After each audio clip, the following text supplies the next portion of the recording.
दोस्तों, आजकल के जमाने में बहुत से लोग बिना सोचे समझे किसी भी काम को शुरू कर देते हैं और फिर अंत में वही काम हमें पछतावे के रूप में लौटता है।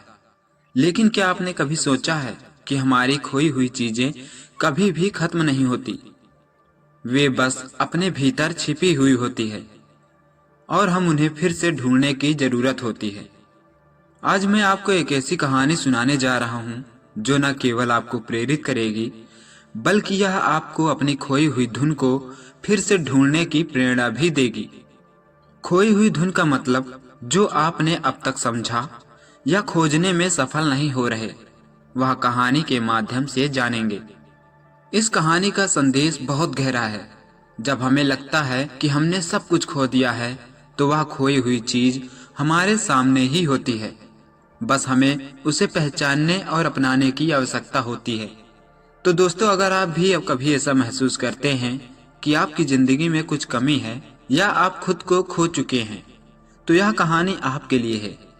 इस कहानी को अंत तक सुनिए, क्योंकि इसमें न केवल संगीत की अनोखी धुन है, बल्कि इसमें जीवन के वो सबक भी हैं जो हमें हर मुश्किल में मदद करते हैं।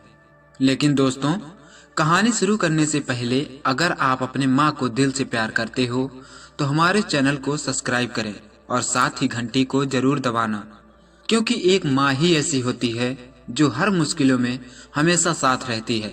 तो सब्सक्राइब और लाइक करना ना भूलें। साथ ही अपने माँ के लिए एक कमेंट जरूर लिखें। आइए सुनते हैं कहानी को।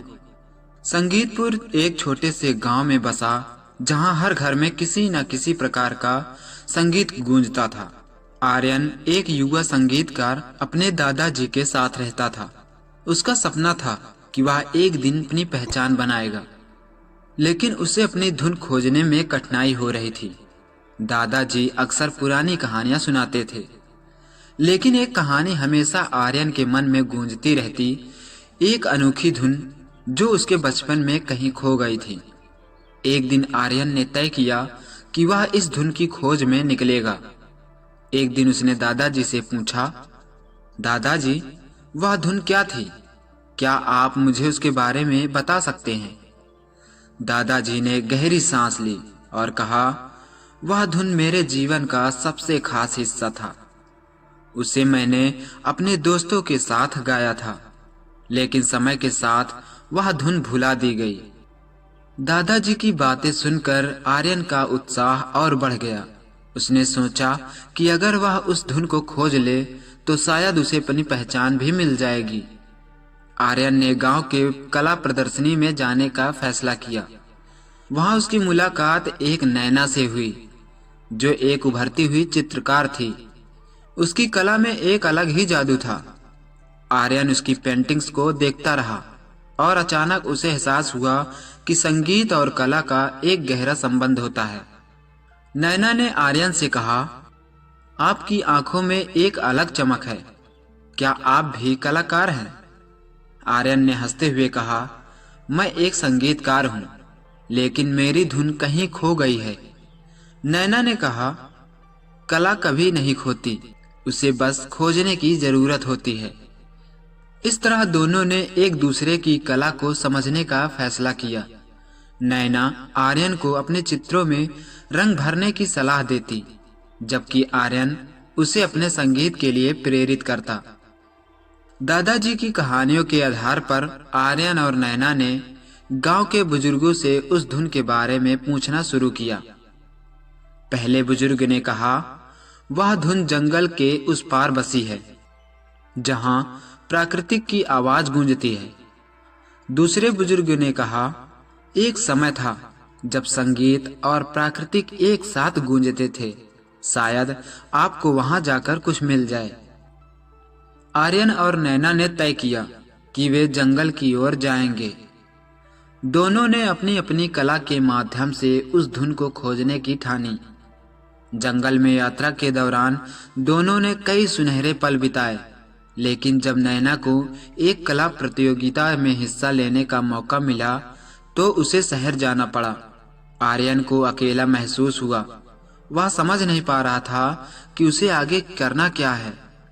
नैना ने कहा, मैं वापस आऊंगी, और तब तक हम मिलकर उस धुन को खोजेंगे। आर्यन ने अकेले रहकर अपनी धुन की खोज जारी रखी, लेकिन उसे समझ में नहीं आया कि उसकी प्रेरणा अब खत्म हो रही थी। एक दिन आर्यन को दादाजी की पुरानी डायरी मिली। उसमें उस धुन का जिक्र था। धुन कभी खत्म नहीं होती, वह केवल छिप जाती है, दादाजी ने लिखा था। आर्यन ने महसूस किया कि उसे अपने अंदर की आवाज को सुनना होगा। उसने ठान लिया कि वह अपनी यात्रा जारी रखेगा। वहां उसे प्राकृतिक की आवाजों में अपनी खोई हुई धुन सुनाई दी। वह अपनी गिटार लेकर वहां बैठा और उस धुन को महसूस करने लगा। जंगल की शांति में उसे एक नई प्रेरणा मिली। उसने अपनी गिटार पर कुछ सुर छेड़े और अचानक उस धुन के टुकड़े उसके मन में जाग उठे। आर्यन ने जंगल से लौटते समय एक धुन अपने मन में बुन ली थी। वह दादाजी के पास गया और उन्हें सुनाया। दादाजी ने कहा, बेटा, यह तो वही धुन है, तुमने उसे फिर से जीवित कर दिया। आर्यन की खुशी का ठिकाना नहीं था। उसने दादाजी से कहा, अब मुझे नैना की कला के साथ इसे मिलाना है। जब नैना वापस आई तो आर्यन ने उसे अपनी धुन सुनाई। नैना ने कहा, यह तो अद्भुत है, हम इसे एक प्रदर्शनी में पेश कर सकते हैं। दोनों ने मिलकर एक बड़े संगीत और कला समारोह के बीच योजना बनाई। वहां आर्यन ने अपनी धुन प्रस्तुति की और नैना ने उसके अनुसार चित्र बनाए।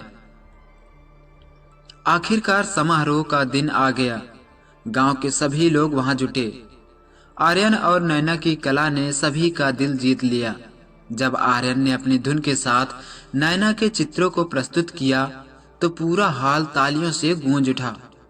दोनों की मेहनत और सपनों ने एक नई पहचान बनाई। आर्यन और नैना ने साबित कर दिया कि खोई हुई चीजें कभी नहीं खत्म होती, उन्हें बस खोजने की जरूरत होती है। संगीत और कला के इस अनोखे मेल ने उन्हें न केवल पहचान दी, बल्कि उन्हें एक दूसरे के करीब भी ला दिया। इस तरह खोई हुई धुन न केवल आर्यन की पहचान को खोजा, बल्कि उसे सच्चे प्यार और दोस्ती का एहसास भी कराया।